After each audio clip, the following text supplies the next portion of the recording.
Puji Tuhan, kita semua sehat Bapak Ibu. Amin. Seberapa banyak yang sering diberkati Tuhan dengan tangannya? Ya, percaya malam hari ini ketika kita pulang ada damai, sukacita, kita diberkati Tuhan. Amin. Mari Bapak Ibu Saudara, kita siapkan hati kalau menyembah Tuhan. Buka hatimu, kita berfokus pada Tuhan. Atas segala kehadiran Dia. Terima kasih.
Selawat kamu semua, kami kamu semua, dan kami akan melihat mujizat Tuhan terjadi atas hidup kami.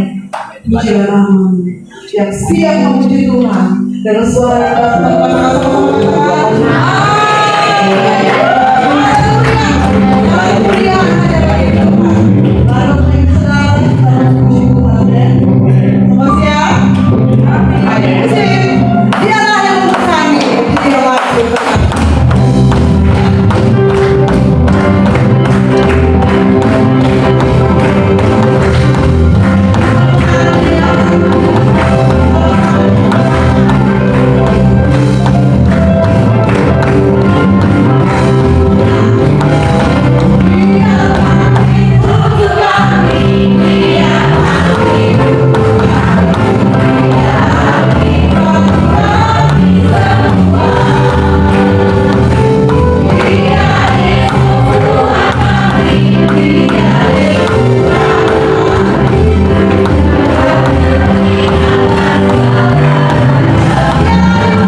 tahun kami bersyukur kita ada di bulan yang terakhir tahun 2020. Kalau bukan anugerah Tuhan Bapak Ibu yang ada, amin.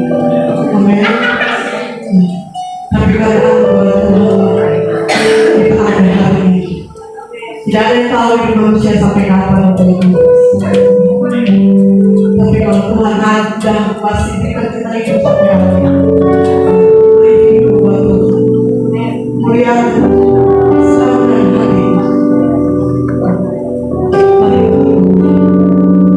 Coba kita renungkan kebaikan Tuhan supaya kita tahu hidup kita hanya selalu ada maaf. Kapan Tuhan bisa ambil nafas? Kapan kita bisa berhenti bernafas? Kalau hari ini mujizat Tuhan kita, ini mujizat Tuhan kita ada, ini mujizat Tuhan kita sehat. Karena Dia tidak pernah terbatas kuasanya. Mari Bapak Ibu Saudara, sebelum kita tinggal dunia, jika Tuhan masih berkati, kita ada di tangan Tuhan. Bersyukurlah, bersyukurlah, dan bersyukurlah kepada Tuhan. Thank you.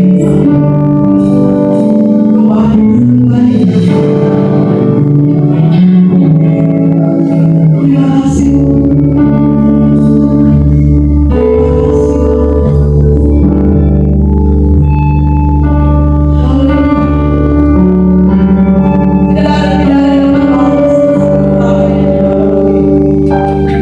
Apa yang kita banggakan? Semuanya pemberian Tuhan. Semuanya bonus dari Tuhan.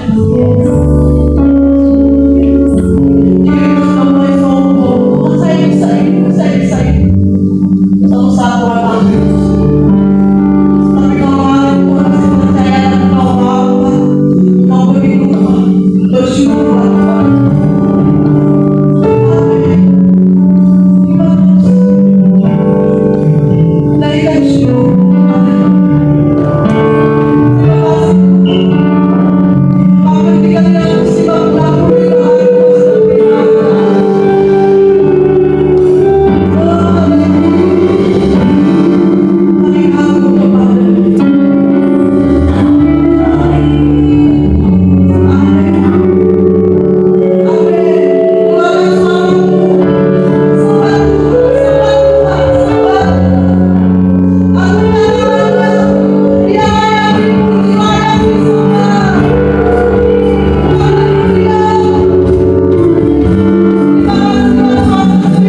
semua. Kami hadir dengan segala pergumulan kami. Kami datang dengan segala keterbatasan fisik kami yang sakit, kami yang berbeban berat, kami yang bergumul dengan masalah pekerjaan kami yang bergumul dengan kehidupan kami. Tapi satu hal yang kami percaya Tuhan, ketika kami datang ke tempat ini, kami memiliki pengharapan. Pengharapan yang benar. Pengharapan yang benar adalah pengharapan yang kekal Tuhan, bukan pengharapan yang panah. Pengharapan yang kekal adalah pengharapan untuk kasih setiamu.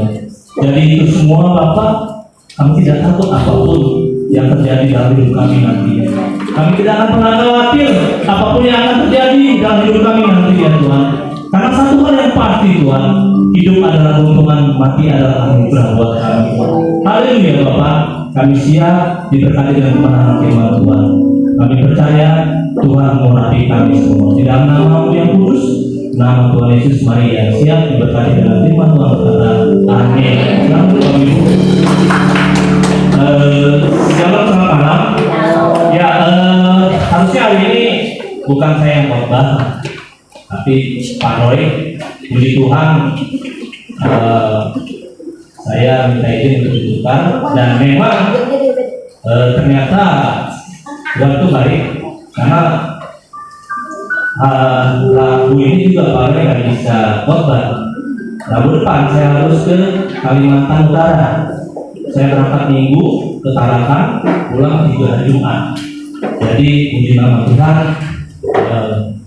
beliau Pak Eki sudah mengatur jadwalnya. Terima kasih. Baik, terima kasih untuk kesetiaan Om Tante Bapak Ibu semua. Saya mau sebutkan satu-satu namanya. Ada saudara Yohana, ada Mama Yanti, ada Tante Suki. Semangat Tante Suki, semangat ya, puji Tuhan, kesaksiannya luar biasa ya. Ada Tante Ampon ya, ada Bu Lina, si Mary, Sofian, Tante Nah. Terima kasih Bu Yanti, ada juga Selfie, Mamir, Simawan, Menyope, ada Papa Ayah dari Kristen sudah datang. Ibu Mamin, selamat datang Ibu Leni. Opung, apa kabar? Luar biasa Opung. Amin, luar biasa. Tante Mili, luar biasa. Haleluya, amin. Ya, terima kasih untuk kesetiaan Tante sudah begitu hadir tetap untuk sama-sama kita terus mengikuti persekutuan doa ini. Malam hari ini saya akan menyampaikan seri firman Tuhan yang sudah biasa kita dengar, sudah biasa kita bahkan kita lebih tahu bahkan seperti itu kan. Tapi malam hari ini kita mau sama-sama belajar dari sisi yang berbeda. Sebelumnya saya mau tanya, di sini ada yang nggak pernah putus asa? Nggak sama sekali gitu putus asa gitu. Ada di sini. Kalau ada angkat tangan, nanti doakan. Oh puji Tuhan, nggak pernah putus asa. Nanti kita akan tahu putus asa itu seperti apa ya kan? Di dalam hidup itu putus asa itu sesuatu yang normal, manusiawi. Ketika saya membaca literatur tentang putus asa itu ternyata ada level-levelnya. Level yang paling rendah itu kekecewaan. Ada yang pernah kecewa sih? Nggak pernah kecewa maksudnya? Ada? Nggak ada ya? Masih semua pernah kecewa ya? Lalu ada level yang lebih sedang, level putus asa yang lebih sedang. Itu marah, kemarahan. Jadi siapa yang nggak pernah marah sih? Boleh angkat tangan? Luar biasa. Angkat tangan, luar biasa ya. Marah, wajar. Itu level yang sedang putus asanya. Lalu kita ke level yang lebih tinggi putus asa itu adalah kesedihan yang berlarut. Bapak Ibu ada yang nggak pernah nangis di sini? Pernah ya? Pasti nggak nangis dong ya. Tapi level tinggi itu kesedihan yang berlarut. Itu bentuk manifestasi semua dari rasa putus asa. Dan satu lagi ada level yang lebih maksimum di atas yang tinggi. Level putus asa yang paling maksimum itu adalah stress, depresi. Nah itu kita mau belajar malam hari ini. Kita nggak mau sampai ke level itu Bapak Ibu. Cukup kalaupun kita harus melalui putus asa itu, kita harus hanya sampai ke level yang tinggi saja, kesedihan. Makanya beruntung kita semua ada di sini. Karena apa? Semua orang pernah mengalami putus asa. Karena itu ada reaksi yang manusiawi. Tapi ada satu yang membedakan kita ini semua yang ada di sini dengan yang di luar sana. Ketika kita putus asa, kita punya cara. Kita punya cara untuk mengatasinya. Kita punya cara untuk tidak sampai ke level yang tadi. Level yang tadi apa? Maksimum. Sampai stres atau depresi. Karena kalau kita sudah sampai ke sana, mohon maaf, susah obatnya. Ya, cukup sampai level yang tinggi. Kalaupun bisa jangan sampai level yang tinggi. Ya, biasa putus asa. Itu wajar. Karena putus asa itu pemicunya banyak. Dari masalah finansial, duit nggak ada, bisa putus asa, kecewa, ya, stres. Benar ya, Ibu Maluloke ya. Lalu ada juga masalah pekerjaan, kegagalan yang berulang. Ya, kegagalan yang berulang itu bisa bikin orang putus asa. Lalu berikutnya ada tentang perceraian. Lalu ada tentang kehilangan orang yang terkasih. Itu kan bisa bikin putus asa ya. Itu ada pemicu. Makanya malam hari ini Om Tante, Bapak Ibu, adik-adik juga ya. Karena putus cinta kan bisa bikin putus asa ya, kecewa ya. Nah ini juga kita harus belajar gimana caranya mengatasi supaya putus asa itu kita tidak sampai berlarut-larut dan tidak sampai ke level yang maksimum. Hari ini kita mau belajar sama-sama. Kita anak-anak Tuhan, kita yang sudah hidup dalam Tuhan, itu kita punya satu cara yang sangat kita harus perhatikan dan harus kita betul-betul mengingatnya dan kita harus bisa memahami. Kita sebagai anak Tuhan, kita memiliki satu cara untuk mengatasi itu semua, yaitu adalah pengharapan. Kita harus memiliki pengharapan. Oh, Ferry, di luar sana juga teman saya orang yang tidak kenal Tuhan Yesus, mereka juga punya pengharapan. Bahkan pengharapan kita lebih kuat. Benar, saya mengatakan benar. Mereka punya pengharapan, kita juga punya pengharapan. Tetapi pengharapan yang kita miliki itu berbeda dengan mereka, Bapak Ibu. Pengharapan yang kita miliki itu adalah pengharapan yang benar. Pengharapan yang benar. Boleh tampilkan ya sih slide-nya. Ini kita mau belajar tentang pengharapan yang benar. Jadi tadi kalau Tante Bapak Ibu bicara Ferry, mereka juga punya pengharapan untuk mengatasi rasa putus asa. Ya, betul. Tapi kita punya pengharapan berbeda. Kita yang tahu kebenaran firman Tuhan, kita harus belajar apa itu pengharapan yang benar. Pengharapan yang benar itu banyak pemahamannya, pengertiannya banyak. Tapi saya malam hari ini saya akan hanya membahas dua hal yang saya temukan dalam kebenaran firman Tuhan. Apa itu pengharapan yang benar? Barangkali Om Tante, saudara semua sudah paham ya, tahu. Tapi kita mau belajar lagi malam hari ini. Yang pertama kita ambil dari kitab Ibrani pasal 6 ayat yang 19. Kita baca sama-sama ya. Pengharapan yang benar itu yang pertama adalah pengharapan yang kuat dan aman. Ini slide-nya agak pecah ya, padahal bagus bikinnya tadi. Tapi ternyata hancur kayak gini ya. Baik. Tapi walaupun ini barangkali kita mau dites juga apakah hafal ayat ini ya kan? Kita baca sama-sama ya. Oke, baik. Dengan suara yang tadi keras sama-sama. Ibrani pasal 6 ayat 19 ada pengharapan yang benar adalah sauh yang kuat dan aman bagi jiwa kita yang telah dilabuhkan sampai ke belakang tabir. Itu. Padahal bagus sekali saya bisa buat ya, tapi jadinya seperti ini. Baik, jadi pengharapan yang pertama, pengharapan yang benar adalah pengharapan yang adalah seperti sauh, jangkar yang kuat. Kalau kapal sudah ada jangkar dilakukan, berarti kapal itu nggak akan terombang ambing, ya kan? Aman bagi jiwa kita. Karena pengharapan sauh yang kuat, aman bagi jiwa kita, itu berarti adalah bahwa Tuhan memberikan rasa aman buat kita. Ketika kita berharap kepada Tuhan, kepada sesuatu yang sifatnya kekal, kepada Allah kita itu, maka kita akan merasa aman. Bahkan di ayat terakhirnya, di kalimat terakhir adalah dilakukan sampai keberatan takdir. Itu artinya adalah rasa aman kita, rasa tenang kita itu bisa menerobos sampai ruang Maha Kudus. Itu maksud dari firman ini. Jadi Bapak Ibu, milikilah pengharapan yang benar. Pengharapan yang benar itu adalah pengharapan seperti yang selalu yang kuat, jangka yang kuat. Ya. Jadi ini yang membedakan kita dengan orang-orang di luar sana. Pengharapan kita adalah pengharapan yang kuat, seperti Saul yang kuat. Lalu yang kedua, pengharapan yang benar itu seperti apa? Itu kita bisa baca di Roma pasal 8 ayat 5, ayat 25. Baik, boleh tampilkan yang slide ke berikutnya, guys. Ya, kalau tidak ada saya bacakan untuk Bapak Ibu semuanya. Roma pasal 8 ayat 25, demikian firman Tuhan. Pengharapan yang benar itu yang kedua adalah pengharapan kepada yang kekal. Sama-sama katakan sama saya, pengharapan yang kekal. Pengharapan yang kekal. Yang kekal itu siapa sih? Apa sih seperti itu?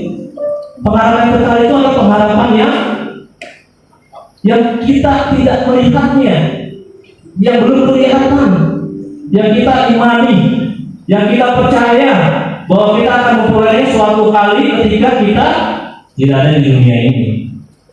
Pengharapan itu ada, saya boleh bagi pengharapan itu ada dua. Pertama ada pengharapan yang tidak kekal, fana. Yang kedua ini pengharapan yang kekal. Pengharapan yang kekal itu saya baca di Roma pasal 8 ayat 25. Demikian firman Tuhan. Tetapi jika kita mengharapkan apa yang tidak kita lihat, kita menantikannya dengan teguh. Paham ya Bapak Ibu ya? Ketika kita berharap kepada sesuatu yang tidak kelihatan, ketika kita berharap kepada sesuatu yang kekal, maka kita akan menjadi teguh dalam pengharapan. Bapak Ibu, silakan memiliki pengharapan yang fana, pengharapan dunia. Tuhan tidak pernah melarang.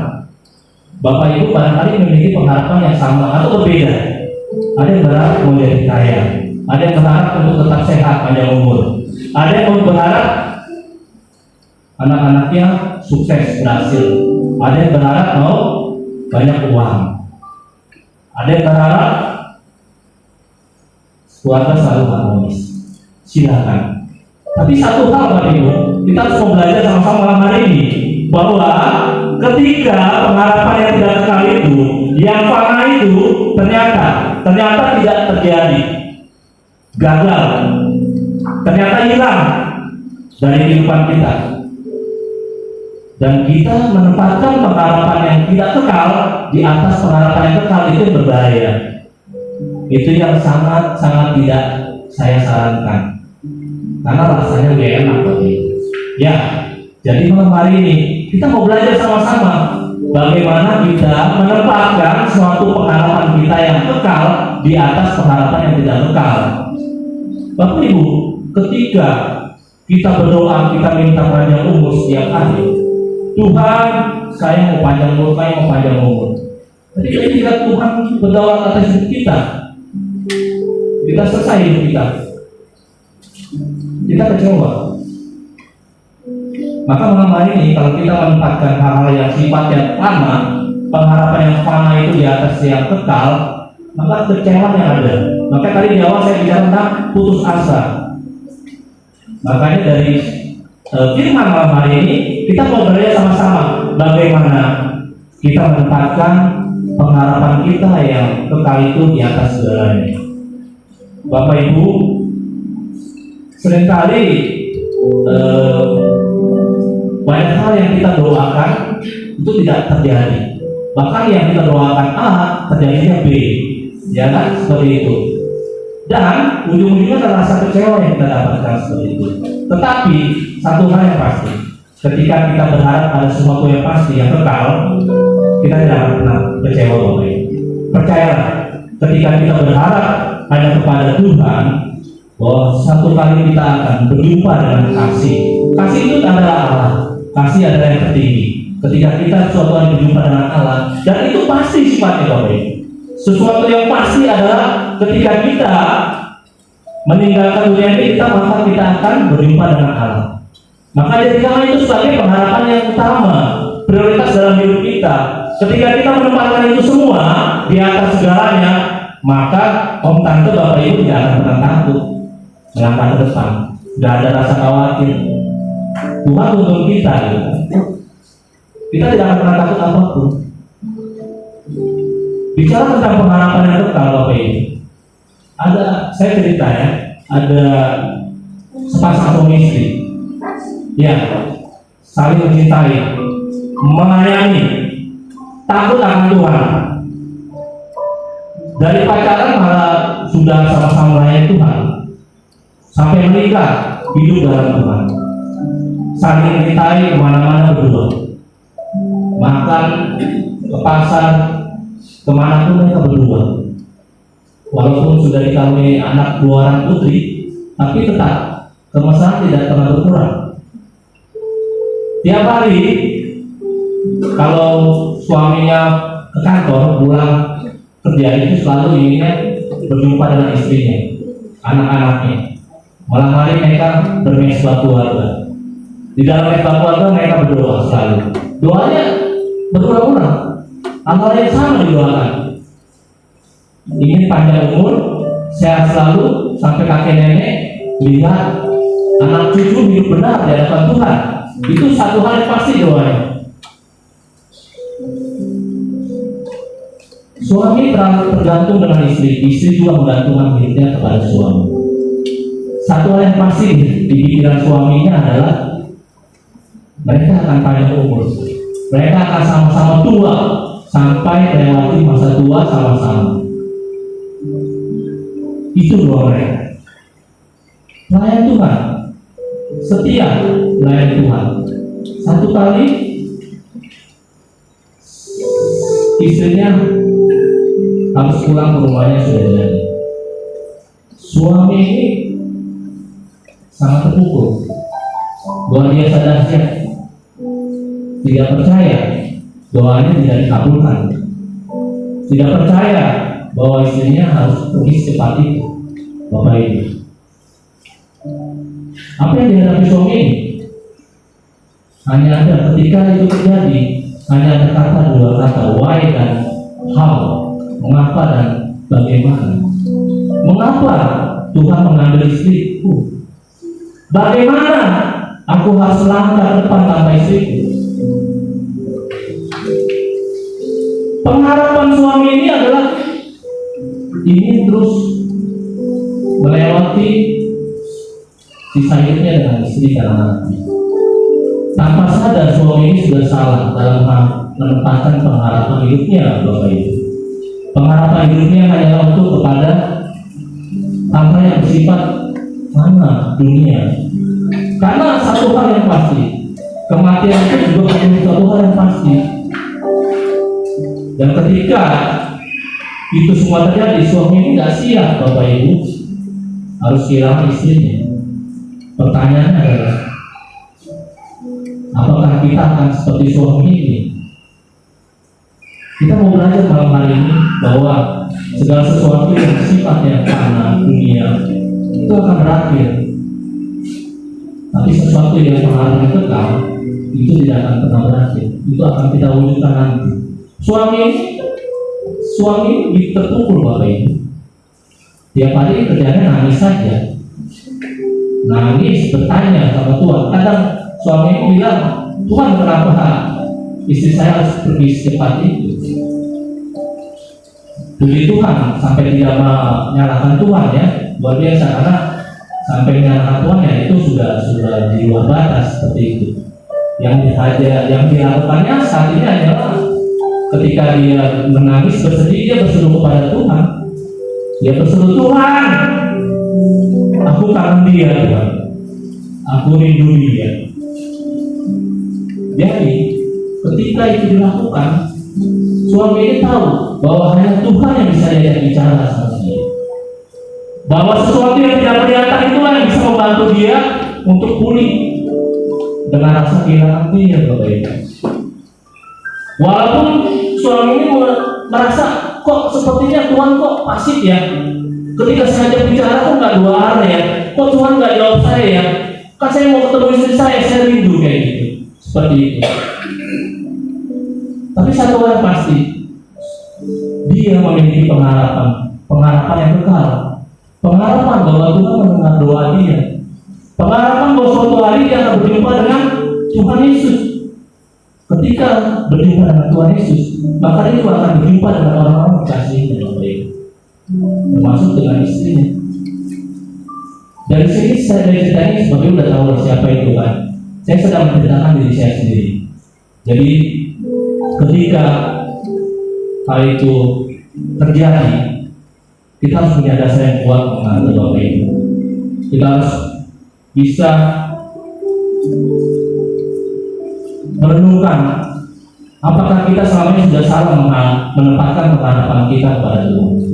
Apakah pengharapan kita kepada Tuhan kita tempatkan di posisi yang kesekian. Kita hanya berharap pada sesuatu yang fana, yang sifatnya duniawi. Dan ketika itu terjadi, maka kita tidak siap. Itu yang terjadi.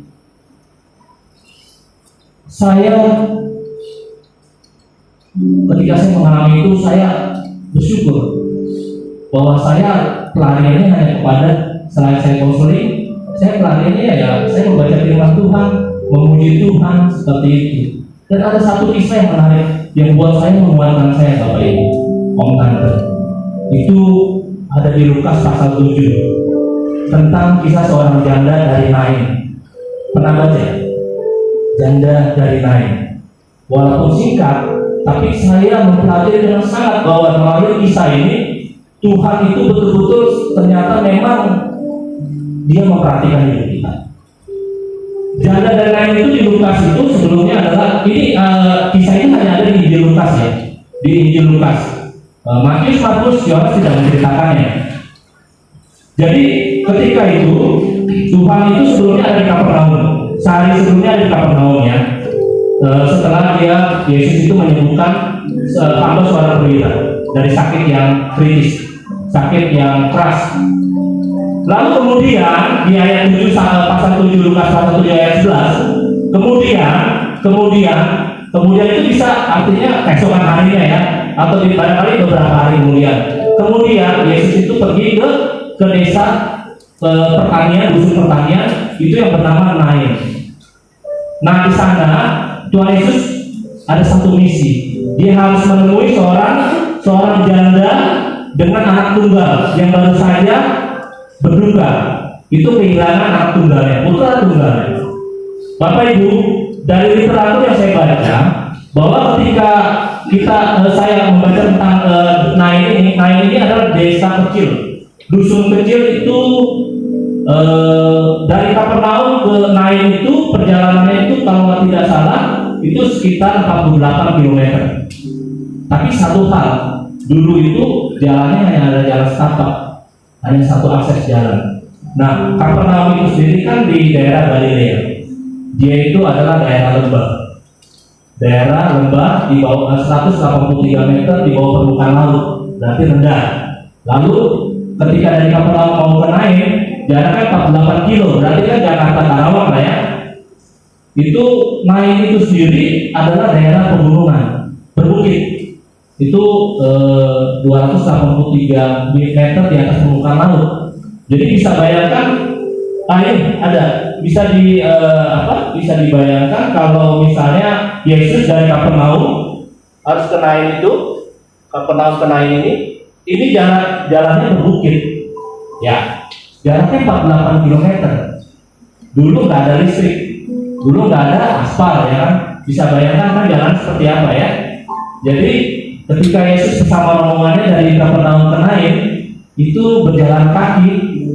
Normalnya itu perjalanan harus ditempuh dalam waktu 1 sampai 2 hari. 1 sampai 2 hari. Ketika saya membaca ini, saya membayangkan betapa Tuhan itu betul-betul memiliki visi yang dia harus sampai ke Nain, walaupun dengan perjalanannya sulit. Tapi kalau pernah ada penelitian, mereka pernah meneliti dengan kondisi jalan yang sudah aspal itu bisa ditempuh dengan waktu 10 jam jalan kaki. Kalau sudah kondisi seperti ini ya. Nah, Nain ini desa kecil, Bapak Ibu. Hanya ada dulu di zaman Yesus itu hanya ada 43 rumah kalau tidak salah. Hanya ada 189 orang di sana. Kenapa Yesus begitu memperhatikan harus ke sana, ke desa dusun terpencil seperti itu? Dan ketika saya membaca lebih lanjut, ketika Yesus tiba di gerbangnya Nain, kota Nain, dia mendapati rombongan pengantar jenazah. Di belakangnya ada seorang janda sedang menangis. Yang diusung adalah jenazah putra tunggalnya. Bapak Ibu, ketika zaman Israel perjanjian lama dulu, seorang janda itu harus ditinggal pergi oleh suami di usia muda, itu adalah aib. Ketika seorang perempuan ditinggal mati oleh suaminya di usia muda, mereka percaya bahwa itu adalah penghukuman Tuhan atas dia. Bapak Ibu ingat cerita tentang Naomi di kitab Rut pasal 1 ayat 21. Naomi berseru kepada Tuhan ketika suami meninggal di usia muda. Allah telah naik ke atas menentang aku. Dia telah mendatangkan penghakiman atasku. Nah itu. Jadi zaman Israel lama, perjanjian lama, itu mereka percaya bahwa seorang janda muda itu adalah aib. Dan satu hal, ketika seorang perempuan menjadi diambil sebagai istri oleh suami, maka hidup perempuan itu harus tergantung oleh suaminya, karena suaminya adalah penopang dalam finansial. Ketika suaminya meninggal, maka hal itu menjadi tanggung jawab anaknya, putra tunggalnya. Nah sekarang janda ini putra tunggalnya mati, Bapak Ibu. Kita bisa membayangkan betapa terpukulnya dia, betapa hancur hatinya. Dari aspek sosial, aspek rohani, aspek finansial itu hancur dalam sekejap. Jadi saya membayangkan, saya itu merasakan apa yang dirasakan oleh janda ini, Bapak Ibu. Ketika dia kehilangan putra tunggalnya, barangkali dia menangis semalaman, ya kan? Menangis semalaman.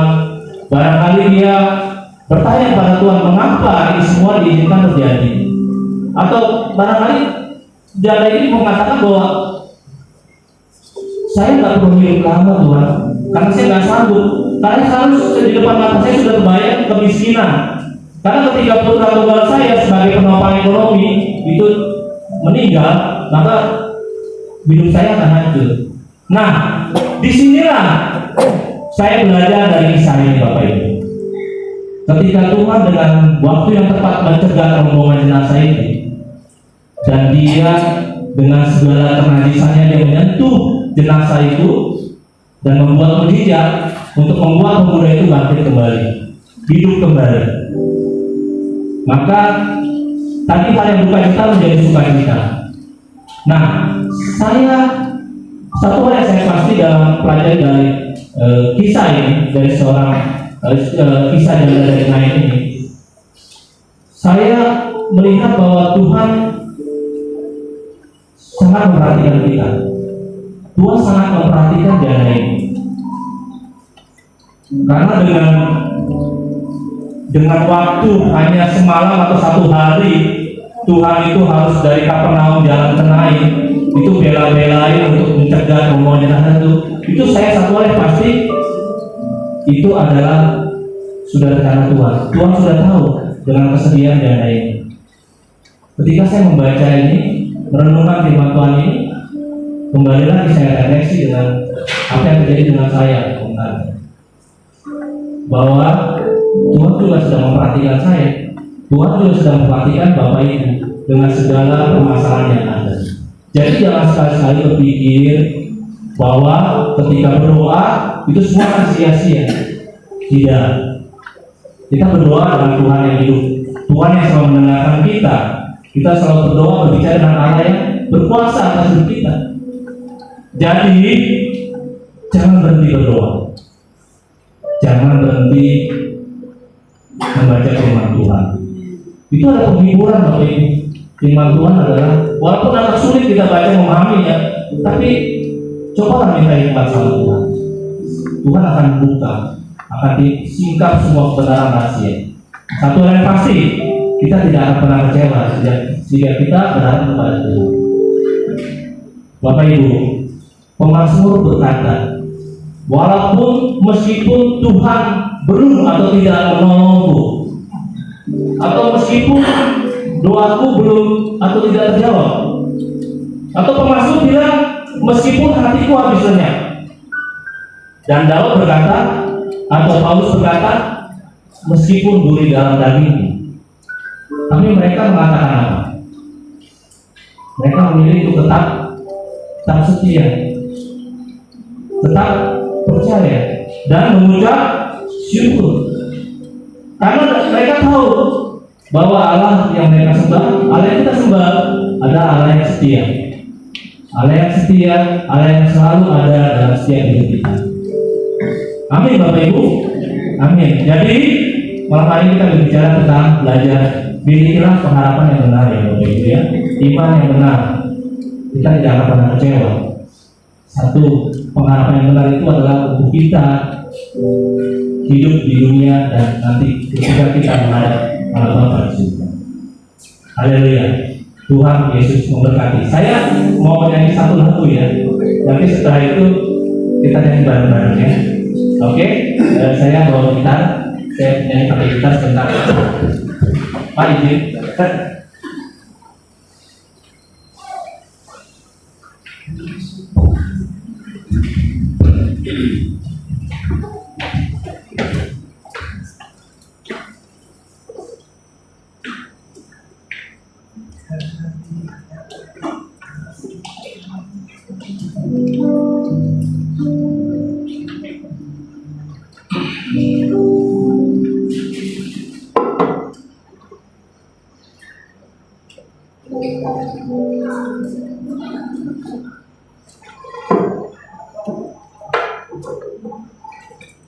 Ya, mohon maaf karena saya belum pakai ini. Oke. Ya. Nanti kita nyanyi bareng-bareng ya setelah saya nyanyi ya. Ini gitar yang selalu menemani kami untuk bermain sebuah keluarga. Ya, ternyata pasti ganti yang itu satu. Ya, saya ada cadangan Bapak Ibu.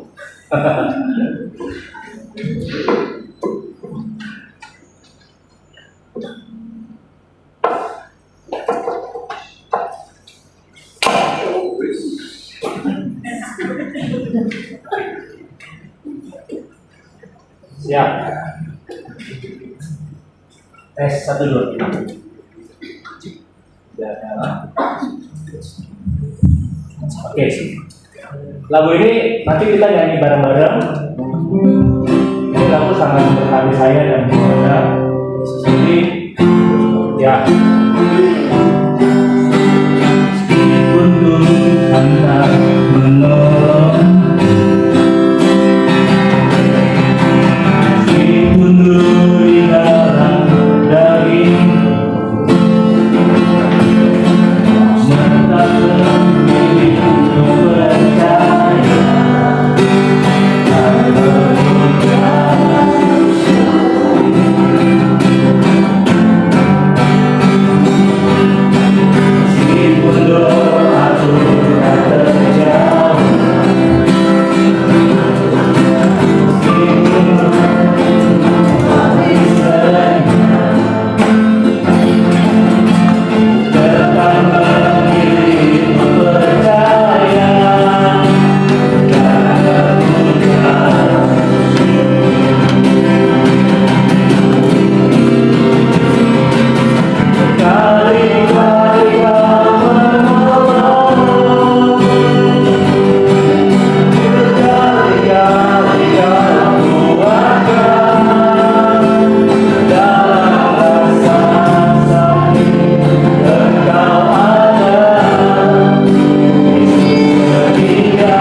Barangkali tahu harapan kami sekali-kali tidak akan pernah mengecewakan.